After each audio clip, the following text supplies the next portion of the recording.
ما شاء الله لا حول ولا قوة إلا بالله العلي العظيم. أعوذ بالله من الشيطان اللعين الرجيم. بسم الله الرحمن الرحيم.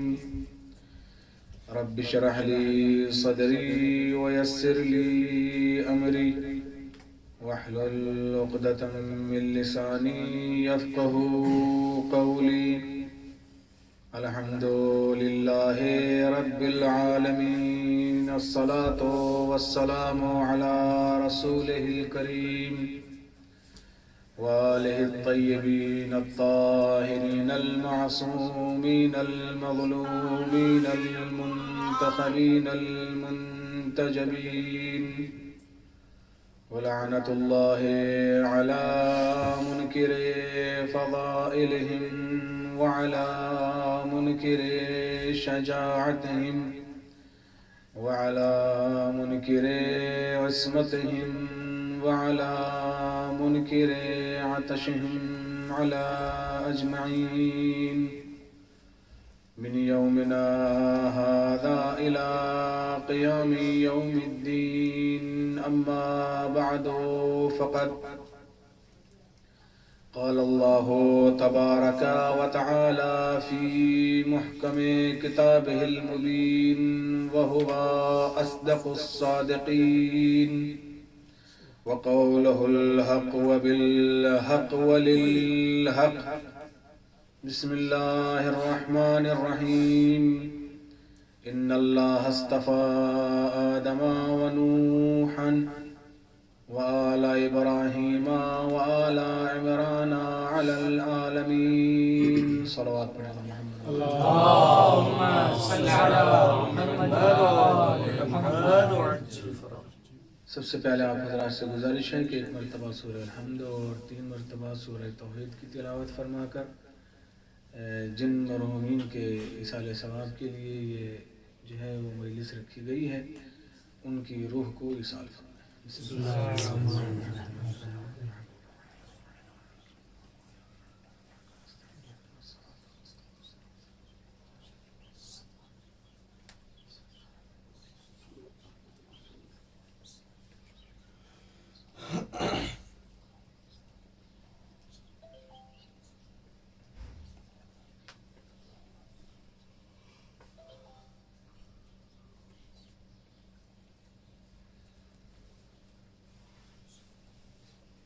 صلوات پڑھیں محمد.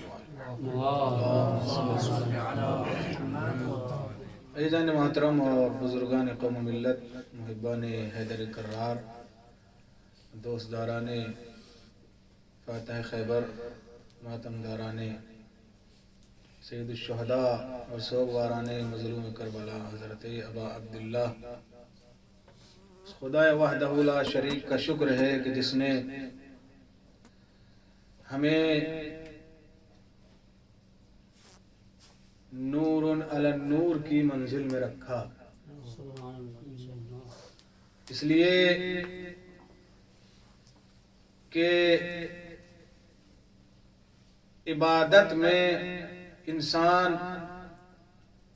فقط ایک ہی حالت میں ہوتا ہے. جب انسان نماز پڑھ رہا ہو تو فقط نماز پڑھ رہا ہوتا ہے، کوئی دوسری عبادت کا اطلاق اس پر نہیں آتا. یہاں تک کہ غیر انا ہمارے علاوہ جو اور ہیں، اگر وہ روزہ رکھے ہوئے ہیں تو بقول ان کے وہ فقط ایک ہی عبادت میں مصروف ہوتے ہیں، کوئی دوسری عبادت فی آن واحد ان کے لیے اطلاق نہیں آتا. عزیزان گرامی، یہ شرف فقط اور فقط شیعان حیدر کرار کو حاصل ہے کہ جو نور علی النور اور نور فی النور کی منزل میں شامل ہیں. اس لیے کہ یہ شیعان علی ابن ابی طالب ہیں کہ روزے کی حالت میں جب وہ بندہ ہوتا ہے تو اس کا سونا بھی عبادت، اس کا جاگنا بھی عبادت، اس کا سانس لینا بھی عبادت ہوتا ہے۔ اور اگر وہ اس صورت میں قرآن مجید کی تلاوت کرتا ہے تو نور علی نور کی منزل میں ہے، اور پھر اسی کے فوراً بعد اگر وہ انسان مجلس امام حسین میں شامل ہو جاتا ہے تو نور فی النور کی منزل میں شامل ہو جاتا ہے۔ اس لیے کہ مجلس میں بیٹھنا بھی عبادت ہے، مجلس کو سننا بھی عبادت ہے، اس لیے کہ اس مجلس میں جو ذکر ہوتا ہے وہ محمد اور آل محمد کا ذکر کیا جاتا ہے، وہ انبیاء اہل بیت علیہم السلام کا ذکر کیا جاتا ہے، وہ اللہ تبارک و تعالی کا ذکر کیا جاتا ہے، کہ جو تمام کا تمام ذکر کرنا کیا ہے وہ عبادت کہلاتا ہے۔ عزیزان گرامی، آپ ذرا توجہ فرمائیے گا کہ پروردگار عالم نے اس آیے مبارکہ کے اندر جو ارشاد فرمایا ہے کہ ان اللہ اصطفیٰ، زیادہ دیر آپ کو زحمت نہیں دینی، ان اللہ اصطفیٰ آدم و نوحا و آل ابراہیم و آل عمران علی العالمین، کہ پروردگار عالم نے چن لیا ہے کس کو؟ جناب آدم کو، کس کو؟ جناب نوح کو، اور کس کو چنا ہے؟ اللہ نے کہا کہ آل ابراہیم کو چنا اور آل عمران کو چنا، کس پر؟ علی العالمین، عالمین پر۔ اب عزیزان گرامی، آپ ذرا توجہ فرمائیے کہ ان اللہ اصطفیٰ، یہ جو لفظ اصطفیٰ استعمال کیا جا رہا ہے، یعنی گرامی یہ جو لفظ اصطفیٰ استعمال کیا جا رہا ہے، یہ اصطفیٰ کے معنی کیا ہیں؟ آپ دیکھیں کہ جب پروردگار عالم اصطفیٰ کی منزل میں جب کوئی آ جاتا ہے، اصطفیٰ کسے کہتے ہیں؟ اصطفیٰ کہتے ہیں چننے کو، اصطفیٰ کہتے ہیں چننے کو۔ مصطفیٰ کہا جاتا ہے کہ جس ذات کو چن لیا گیا ہو وہ ہوتی ہے مصطفیٰ۔ عزیزان گرامی، آپ دیکھیں کہ اس اصطفیٰ کی منزل پر آنے کے بعد کیفیت کیا ہوتی ہے۔ یہ اصطفیٰ کی منزل ایسا نہیں ہے کہ فقط پروردگار عالم کی بارگاہ میں ہے، نہیں جانے گرامی، یہ اصطفیٰ کی منزل ہماری دنیاوی حیات میں بھی کیا ہے وہ موجود ہے۔ آپ دیکھیں کہ دنیا میں رہنے کے لیے چناؤ کیے جاتے ہیں، چنا جاتا ہے منطقے کے اعتبار سے، ایک لیڈر ہوتا ہے، پھر اس کے بعد تھوڑا سا اور بڑھ جائیں وہ الگ لیڈر ہوتا ہے، تھوڑا اور بڑھ جائیں تو اور لیڈر ہوتا ہے، پھر ایک ملک کے اعتبار سے لے لیں پھر اس میں ایک لیڈر ہوتا ہے۔ تو عزیزان گرامی، یہ حیات زندگی کو چلانے کے لیے چناؤ ہوتے ہیں، چنا جاتا ہے کسی نہ کسی کو، اور وہ اس اصطفیٰ کی منزل میں آتا ہے اور اس کو عہدہ عطا کیا جاتا ہے۔ اب عزیزان گرامی توجہ فرمائیے، اگر کوئی انسان عہدہ اصطفاء الہی پر پہنچتا ہے تب کیا کیفیت ہوتی ہے؟ آیا ہم وہاں تک پہنچ سکتے ہیں یا نہیں؟ یا اگر کوئی انسان اصطفاء دنیاوی کے منصب پر آ جاتا ہے، آیا ہم اس کے لائق ہو سکتے ہیں یا نہیں؟ ہم اس کے برابر ہو سکتے ہیں یا نہیں؟ آپ کو ایک مثال سے واضح کرتا چلوں، ہم اور مثلا مولانا آفاق صاحب، مثلا ہم لوگ ساتھ میں کیا ہیں وہ رہتے تھے، پڑھتے تھے۔ اب ہمارے دوست نے جو ہمارے ساتھ میں رہتے تھے اتنا زیادہ ترقی حاصل کی، پڑھے اور اس منزل پر پہنچے کہ انہیں لوگوں نے سلیکٹ کر لیا، انہیں لوگوں نے اپنا رہنما بنا لیا۔ یہ کہہ دیا جائے کہ وہ الیکشن میں کھڑے ہو گئے اور ان کو چن لیا گیا، وہ رہبر اور لیڈر کیا ہے وہ بن گئے۔ اب جب وہ کسی اس اصطفاء کی منزل سے گزر کر جب وہ کسی عہدے پر پہنچے، اب کیونکہ ہم ساتھ میں رہتے تھے، پڑھتے تھے، اٹھنا بیٹھنا ساتھ میں، کھانا پینا ساتھ میں، تمام چیزیں ساتھ میں تھی، اب ہم نے اپنے سینے کو چوڑا کیا، اب ہم چلے ملنے کے لیے، آفس پہنچے، ہم نے کہا کہ ہم جا رہے ہیں اپنے دوست سے ملاقات کرنے کے لیے۔ اب جیسے ہی در پر پہنچے فوراً دربان نے روک لیا، کہا کہ سرکار کہاں جا رہے ہیں؟ میں نے کہا مجھے کیوں روک رہے ہو؟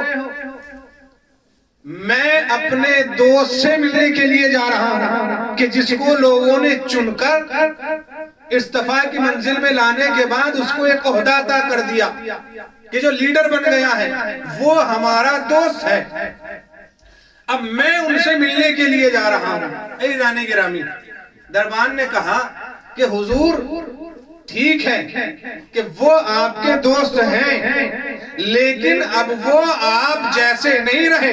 میں نے کہا کیوں؟ کہا کہ اب وہ چن لیے گئے ہیں۔ توجہ کیجئے گا، اب وہ چن لیے گئے ہیں۔ میں نے کہا چن لیے گئے تو کیا مطلب؟ کہا کہ اب ان کو ایک عہدہ دے دیا گیا ہے، وہ اس عہدے پر فائز ہو چکے ہیں، منصب پر فائز ہو چکے ہیں۔ میں نے کہا اچھا یہ بتائیے کہ ان کو جو چنا ہے، چنا کس نے ہے؟ کہا کہ سرکار بھلے ہی چنا آپ نے ہی ہو، توجہ کیجئے گا، بھلے ہی چنا لوگوں نے ہو لیکن دنیا کا قانون یہ ہے کہ لوگ چننے کے بعد جس کو چن لیا جاتا ہے، لوگ جس کو چن لیتے ہیں تو وہ اس استفا کی منزل میں آنے کے بعد ایک ایسے منصب پر فائز ہو جاتا ہے کہ جب وہ لوگوں کے برابر نہیں رہتا ہے، اس کا اٹھنا بیٹھنا لوگوں کے برابر نہیں ہوتا، اس کا چلنا لوگوں کے برابر نہیں ہوتا، اس کا کھانا لوگوں کے برابر نہیں ہوتا، بلکہ وہ تمام جن لوگوں نے چنا ہے ان سے بہتر اور افضل ہو جاتا ہے۔ میں کہوں گا کہ لوگوں نے چنا اور چننے کے بعد اس کو منصب عطا کیا تب بھی وہ ان لوگوں کے لائق نہ ہوا۔ میں کہوں گا کہ جب لوگوں کا چنا ہوا لوگوں کے برابر نہیں ہو سکتا تو جس کو اللہ چن لے، جس کو اللہ چننے کے بعد استفا کی منزل میں لانے کے بعد کہے کہ یہ میرا محمد میرا رسول ہے، تو محمد لوگوں کے برابر کیسے ہو سکتے ہیں؟ صلوات پڑھے بر محمد و آل محمد۔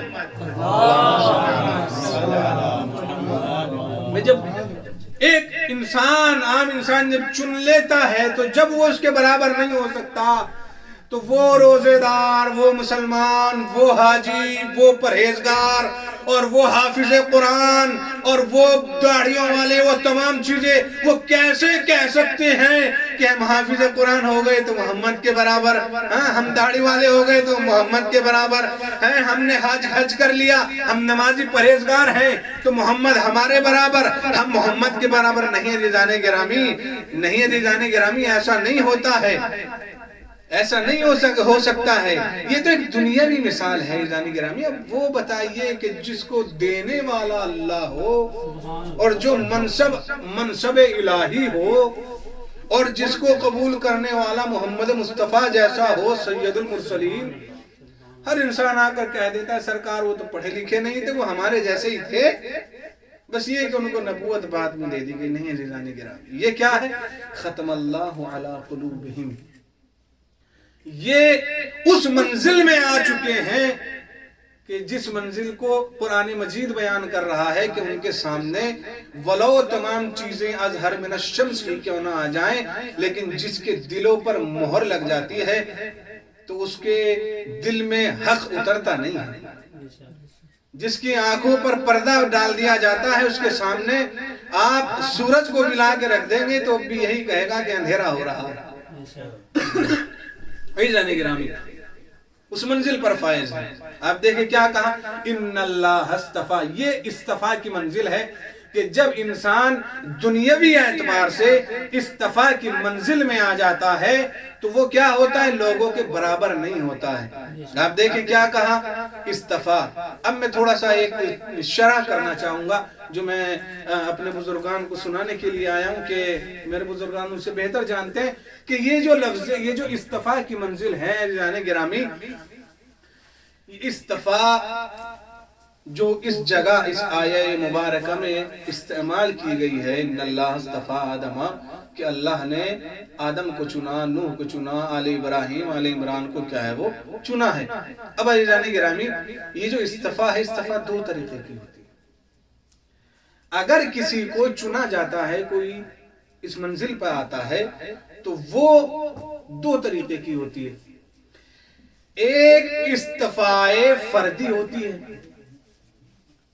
کہ جس کو فردن کیا ہے وہ چنا جاتا ہے، بذاتہ ہی بنفسہ، بس اس کو دیکھا یہ فلاں شخص ہے، اس کے اندر یہ چیزیں ہیں، یہ تمام چیزیں، ذاتن کیا ہے فردی طور پر فلاں شخص کو چن لیا گیا. اس کے آگے کیا ہے، آگے کون ہے، پیچھے کون ہے، دائیں کون ہے، بائیں کون ہے، یہ نہیں دیکھا. ذاتی طور پر بنفسہ ہی فردی طور پر اس کو دیکھا گیا، چن لیا گیا. یعنی یہ اصطفاء کی منزل فقط اس فرد سے مخصوص ہے، اس کے پیچھے، اس کے آگے آنے والی نسل کسی سے مخصوص نہیں ہے، کوئی اس میں شامل نہیں. فردی طور پر یہ ہے اصطفاء فردی. ایک ہوتی ہے اصطفاء اسری یا عائلی کہ یعنی یا اصطفاء نسلی. اصطفاء فقط اور فقط اس ذات سے مخصوص نہیں ہے. اصطفاء کی منزل میں فقط اس فرد کو، اس شخص کو نہیں رکھا گیا، بلکہ اس کی فیملی کو، اس کی نسل کو اس کے اصطفاء کی منزل میں رکھا گیا. عزیزان گرامی، یہ ہم ظاہر سی بات ہے، یا تو کسی کو چنا جائے گا فردی طور پر، یا چنا جائے گا وہ بھی شامل ہے اور اس کی نسل کو بھی کیا ہے وہ شامل کیا جاتا ہے. اب عزیزان گرامی، یہ اصطفاء دو طریقے کی، اصطفاء فردی یا اصطفاء عائلی یا اسری یا نسلی. اب عزیزان گرامی، یہ دونوں اصطفاء اس آیہ مبارکہ میں استعمال کیا گیا. یہ ایک آیت کا جملہ بتا رہا ہے کہ اسی ایک آیت میں دونوں طریقے کی اصطفاء شامل ہے، کہ جس کو آغا عراقی نے لکھا. وہ فرماتے ہیں کہ اس آیہ مبارکہ میں جو اصطفاء فردی ہے وہ جناب آدم اور جناب نوح کے لیے ہے، کہ جناب آدم کو فردی طور پر مصطفیٰ بنایا گیا. ان سے پہلے کسی کو مد نظر نہیں، ان کی آنے والی نسل میں کوئی مد نظر نہیں، کہ جناب آدم کی نسل کو ہی کیا ہے وہ مصطفیٰ بنایا جائے گا. یا جناب نوح علیہ السلام، ان کو بھی کیا ہے وہ اصطفاء فردی شامل ہے، ان سے پہلے والے نہیں مد نظر، یا ان کے بعد میں آنے والے ان کی نسل کو اصطفاء شامل نہیں ہے. اس لیے کہ اگر شامل ہوتی تو جناب نوح اپنے بیٹے کو یہ کہنے کی ضرورت ہی نہ پڑتی کہ بیٹا آ جاؤ نجات پا جاؤ گے، آ جاؤ نجات پا جاؤ گے. بیٹے نے پھر جواب بھی یہی دیا کہ میں پہاڑ پہ چڑھ جاؤں گا، پہاڑ میری جان بچا لے گا. عزیزان گرامی، میں ایک جملہ عرض کرتا چلوں، بڑا خوبصورت جملہ ہے کہ پہاڑ کسی کی جان بچاتا نہیں ہے، انسان کی حقیقت دکھاتا ہے.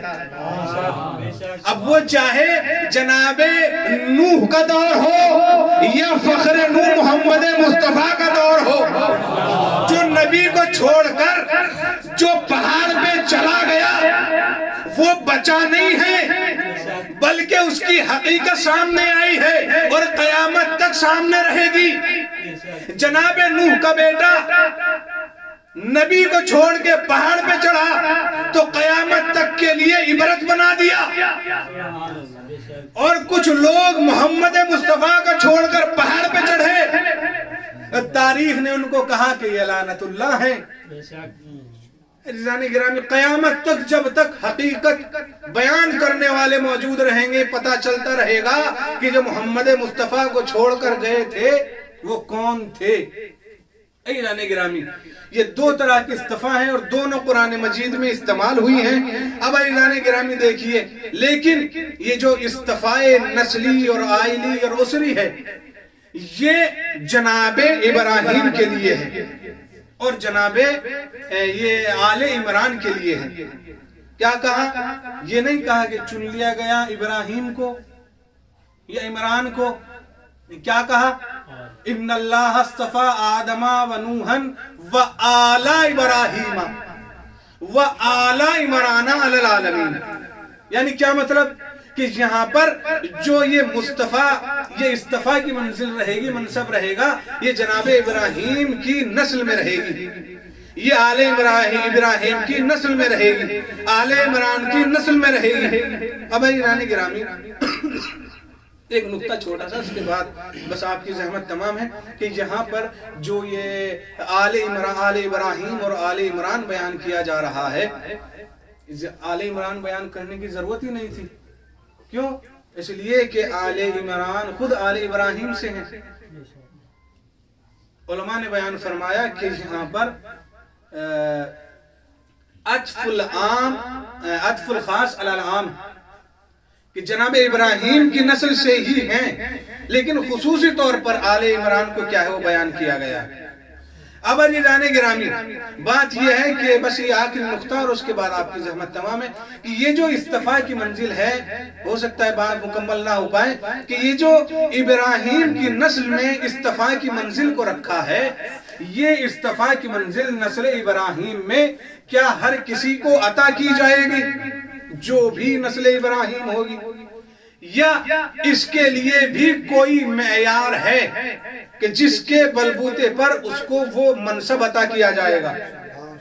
عزیزان گرامی ہم نے دیکھا کہ جناب ابراہیم کی نسل کتنی گزری، کیا ہر نسل ابراہیم میں گزرنے والا مصطفیٰ ہے؟ کیا ہر نسل ابراہیم میں گزرنے والا اللہ کا چنندہ ہے؟ نہیں عزیزان گرامی، اور یہی وجہ ہے اس کی، یہ کہاں سے ہمیں واضح ہوا، کہاں سے ملا کہ جناب اسحاق کی نسل سے اصطفاء کو ہٹا کر پروردگار عالم نے جناب اسماعیل کی نسل میں رکھا۔ اس لیے کہ اگر فقط اور فقط نسل میں آ جانا یہ منصب الہی کا حقدار ہونا ہوتا تو جناب اسحاق کی نسل سے یہ منصب کو نہ ہٹایا جاتا، جناب اسماعیل کی نسل میں فقط نہ رکھا جاتا۔ عزیزان گرامی جناب اسماعیل کی نسل میں رکھا گیا۔ اب یہ بتائیے کہ کیا ہے کہ جس کی وجہ سے یہ اصطفاء کی منزل عطا کی جاتی ہے؟ عزیزان گرامی ایسا نہیں ہے کہ فقط اور فقط ابراہیم، نسل ابراہیم میں پیدا ہو جانا، یہ نسل ابراہیم میں آ جانا وہ منصب الہی پر فائز ہو جانے کا ایک جواز بن جاتا ہے۔ نہیں عزیزان گرامی، اس کے اندر صلاحیتیں دیکھی جاتی ہیں، اس سے امتحان لیا جاتا ہے، امتحان کی منزلوں سے گزرتا ہے۔ اب جیسا جیسا امتحان اوپر کی منزل پر چلتا جاتا ہے ویسے ہی ویسے اس کا منصب وہ بڑھتا چلا جاتا ہے۔ عزیزان گرامی میں ایک جملہ آپ کی خدمت میں عرض کرنا چاہوں گا کہ یہ منصب الہی ہے، یہ نسل کے بلبوتے پر نہیں ملتا بلکہ عمل کے بلبوتے پر ملتا ہے۔ فقط اور فقط نسل کے بلبوتے پر نہیں ملتا بلکہ اس کے ساتھ عمل بھی دیکھا جاتا ہے، اس کے ساتھ اس کا کردار بھی دیکھا جاتا ہے، اس کے ساتھ اس کی صلاحیتیں بھی دیکھی جاتی ہیں۔ عزیزان گرامی آپ دیکھیں کہ یہی تو وجہ ہے، یہ بات کیا ہے وہ الگ رہ گئی کہ منصب الہی کیا ہے، اس کو قرآن سے ثابت کرنا ہے کہ منصب الہی کیا ہے، اور پھر اس کے بعد آل عمران کیا ہے، وہ کون ہے۔ عزیزان گرامی انشاءاللہ پھر کبھی وقت ملا تو آپ دیکھیں یہی تو وجہ ہے کہ پروردگار عالم نے اس منصب کو جو رکھا، مصطفیٰ کی منزل کو جو رکھا، وہ فقط اور فقط یہ جناب ابراہیم کی نسل میں رکھا، جناب اسماعیل کی نسل میں رکھا۔ عزیزان گرامی اور آل محمد علیہ السلام، آل ابراہیم، آل اسماعیل، اور یہی اصطفاء کی منزل تھی کہ جس کو لوگوں نے برداشت نہ کیا، اس لیے کہ ہر انسان چاہتا تھا کہ میں اصطفاء کی منزل میں آ جاؤں، لیکن عزیزان گرامی ایسا نہیں ہے۔ اصطفاء کی منزل میں فقط وہی رہے گا کہ جو پروردگار عالم کی جانب سے، جو منصوص من اللہ ہو، جو من جانب اللہ ہو، وہی مصطفیٰ کی منزل میں رہے گا۔ عزیزان گرامی ہم نے دیکھا کہ کچھ لوگوں نے اس عہدے کے لیے، کچھ لوگوں نے آل ابراہیم کو، آل اسماعیل پر اتنا ظلم کیا عزیزان گرامی کہ تاریخ نے اس ظلم کو بڑے ایسے انداز میں بیان کیا کہ اگر انسان اس ظلم کو سن لے تو اس کا کلیجہ پھٹ جائے۔ عزیزان گرامی آپ دیکھیں کہ امام علی علیہ السلام پر ظلم کیا گیا، کس لیے؟ ایک عہدے کی خاطر۔ امام حسن مجتبی علیہ السلام کو زہر سے شہید کیا گیا، کس لیے؟ اس عہدے کی خاطر، ظاہری عہدے کی خاطر۔ عزیزان گرامی، میں کہنا چاہوں گا یہ فقط آل اسماعیل، آل محمد، آل ابراہیم ہیں عزیزان گرامی کہ جو اس عہدے کے مالک ہیں اور جو اس عہدے کے لائق ہیں۔ عزیزو، یہ دنیا کیا ہے؟ کیا یہ دنیا آل محمد کو کچھ عہدہ عطا کرے گی؟ عزیزو، یہ آل محمد آئے تو عہدے کو انہوں نے نور بخشا، انہوں نے منزلت عطا کی۔ عزیزان گرامی، محمد مصطفیٰ اس دنیا سے چلے گئے، کچھ دن کے بعد کیا کہا لوگوں نے کہ ہم علی مرتضیٰ کو نہیں قبول کریں گے، ہم علی کی ولایت کو قبول نہیں کریں گے۔ کیوں عزیزان گرامی؟ اس لیے کہ جو حقدار تھا اس سے اس کے حق کو چھینا جا رہا تھا۔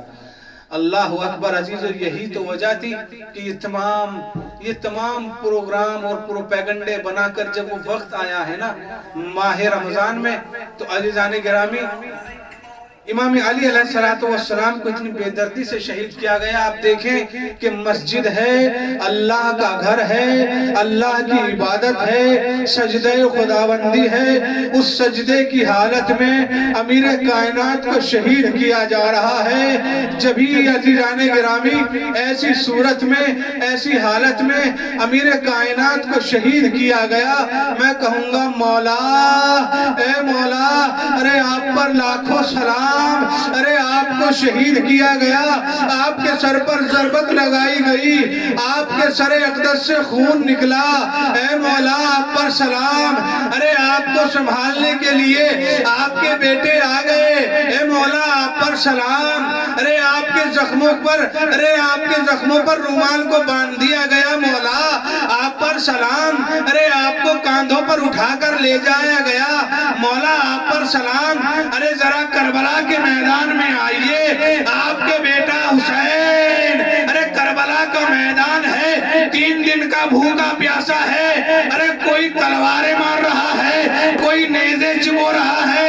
ارے عزیزان گرامی، اگر کسی کو کچھ نہیں ملتا ہے تو وہ امام حسین پر زمین سے پتھر اٹھاتا ہے اور امام کی طرف وہ امام کو زخم لگا دیتا ہے۔ میں کہوں گا اے مولا، ارے آپ کو صبر ہے کہ آپ کو اٹھایا گیا، آپ کو بٹھایا گیا، آپ کے بیٹوں نے آپ کے جنازے کو اٹھایا، لیکن یہ کربلا کی سرزمین ہے کہ نہ کوئی زخموں کو صاف کرنے والا، نہ کوئی حسین کو دیکھنے والا، نہ کوئی امام کو پوچھنے والا۔ اسی لیے تو کہا گیا کہ عباس قتل ہوئے، جناب اکبر بھی جدا ہو گئے۔ اللہ انا للہ و انا الیہ راجعون۔ سيعلم الذين ظلموا أيام منقلب ينقلبون۔